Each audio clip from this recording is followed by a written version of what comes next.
Good evening, praise Lord. Welcome to this video. Tiruvannamalai ஒரு வில்லேஜாக தான் இது வரைக்கும் இருக்குது. இப்போ நான் இந்த வீடு அதோட வில்லேஜ், இது ஊருக்கு வெளியே இருக்கக்கூடிய ஒரு உடையானந்தல் அப்படி சொல்லி இருக்கக்கூடிய ஒரு கிராமம். ஸோ நான் ஏன் இங்கே இருக்கிறேன் அப்படின்னா இந்த ஜனங்களை குறித்த பாரம் எனக்கு இருக்குது. அதான் இது கிராமம் தானே, அவங்களுக்கு இந்த மாதிரி எலக்ட்ரானிக் கேட்ஜெட்ஸ், வைஃபை அப்படின்னாலாம் என்னென்னலாம் தெரியல. ஸோ ஒரு லேடி என்ஜினியராக இருக்க முடியும், அல்லது அவங்களால காரில் வர முடியும், அவங்களாவே ஒரு வீடை வாங்க முடியும், அந்த அளவுக்கு கான்ஃபிடென்ஸ் அவங்களுக்கு இருக்க முடியும் அப்படிங்கிறதெல்லாம், அவங்க தேவனுடைய பிள்ளையாகவும் இருக்க முடியும். அதெல்லாம் நான் இந்த ஜனங்களுக்கு நான் சாட்சியாக இருக்க விரும்புகிறேன். நான் பெரிய மீட்டிங்லாம் நான் போட்டு நான் சொல்ல மாட்டேன். நான் இங்கே இருக்கிற இருப்பே நான் கர்த்தருடைய சமூகத்தில் இருக்கிறது சாட்சியாக நான் இருக்க விரும்புகிறேன். அதுக்காக நான் இதை ஒரு ஊழியமாக நான் செய்கிறேன். ஸோ இந்த ஊருக்குள்ளே நிறைய பேருக்கு என்ன தெரியும், என்னோடய ஃப்ரெண்ட்ஸ் இருக்கிறாங்க, டீச்சர்ஸ் இருக்கிறாங்க, ஃபேமிலி மெம்பர்ஸ் இருக்கிறாங்க. என்னுடைய நோக்கம் ஆனால் இதுதான், எப்பவுமே அப்படிதான். I always choose a rural place for my ministry. தெரியும், எப்பவுமே இது வரைக்கும் நான் வேலூரில் செஞ்சுட்டு இருந்தேன்.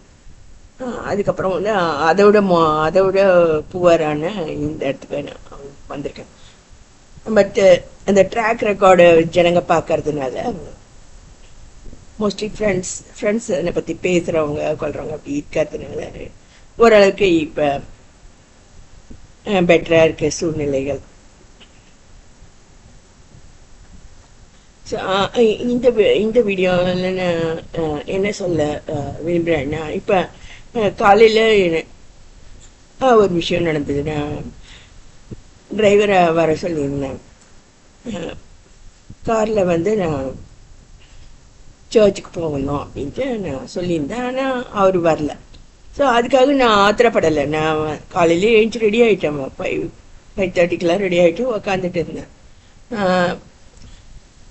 யூடியூப்பில் சர்ச் ஆரம்பமாயிட்டு இருந்தது. நான் திருவண்ணாமலை சர்வீஸு, மற்ற வெள்ளூர் சர்வீஸ் எல்லாமே பார்க்க ஆரம்பிச்சிட்டேன். ஆனால் என்னால் அந்த சர்வீஸை அட்டன் பண்ணதுக்கு போக முடியல. இங்கேருந்து ஒரு 1/2 hour ஆகும் போகிறதுக்கு. ஸோ டிரைவரும் வரல, ஆட்டோவும் வரல. ஆனால் நான் இந்த மாதிரி சூழ்நிலைகளுக்கு நான் எனக்கு பயிற்சி கொடுக்கப்பட்டிருக்கேன். அதாவது எங்களுடைய சர்ச் ஒரு மாடல் சர்ச்சாக இருந்தது. அதில் நானும் ஒரு மாடல் பர்சனாக இருக்கிறேன். அதில் பார்த்தீங்கன்னா எப்பயுமே நம்ம நினைக்கிறோம் நான் போனாதான் இந்த வேலை நடக்கும்,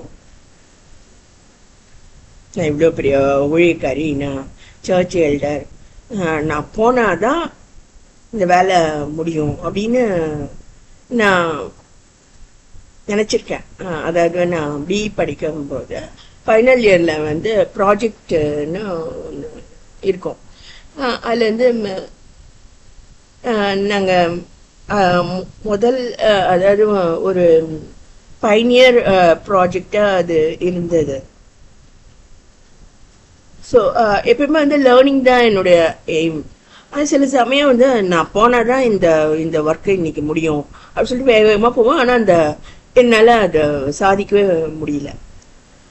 ஸோ அப்புறம் நான் சர்ச்சுக்கு போய் கேட்கும்போது சர்ச்சில் என்ன சொன்னாங்கன்னா, நம்ம எப்பவுமே அப்படி நினைக்கிறோம், நம்ம போனால் தான் இந்த வேலை நடக்கும் அப்படின்னு நம்ம நினைக்கிறோம். ஆனால் அப்படி இல்லை. எல்லாத்துக்கும் சமயமும் தேவ செயலும் வாய்க்கணும், அப்போதான் அது நடக்கும்.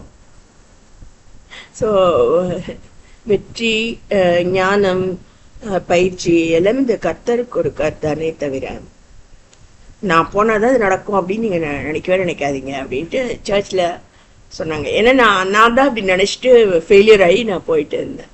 கரெக்டாக அவங்க அதையும் அவங்க சொன்னாங்க. நான் இப்போ இருக்க அந்த மாதிரி ஒரு சோதனை இருக்கு. அதான் இன்னைக்கு காலையிலையும் அந்த அந்த பயிற்சி எனக்கு இருந்ததுனால நான் வந்து ஐ கெப்ட் காட். டிரைவர் வரல, நான் சர்ச்சுக்கு போகலன்னாலும் சர்ச்சு நடக்கும், என்னால் அங்கே ஆக போகிறது ஒன்றும் இல்லை. ஸோ இங்கேருந்து நான் சர்வீஸை யூடியூப்பில் பார்க்கலாம், ஜெபிக்க வேண்டிய காரியங்களுக்காக இங்கேருந்து கூட ஜெபிக்கலாம். கர்த்தர் என்னை கொண்டு போகணுன்னா கண்டிப்பாக கொண்டு போவார், அது வேற விஷயம். நம்முடைய நோக்கங்கள் எப்பயுமே கர்த்தருடைய பிரசன்னத்துல நம்ம இருக்கிறோம், கர்த்தருடைய தீர்மானத்தின் மையத்துல தான் நம்ம இருக்கிறோம் அப்படின்னு ஒரு நிச்சயம் நமக்கு இருக்குது அப்படின்னா வந்து நமக்கு எதுக்கும் கவலைப்பட தேவையில்லை. நான் போனாதான் இது நடக்கும் அப்படிலாம் நம்ம வருந்த தேவையே இல்லை.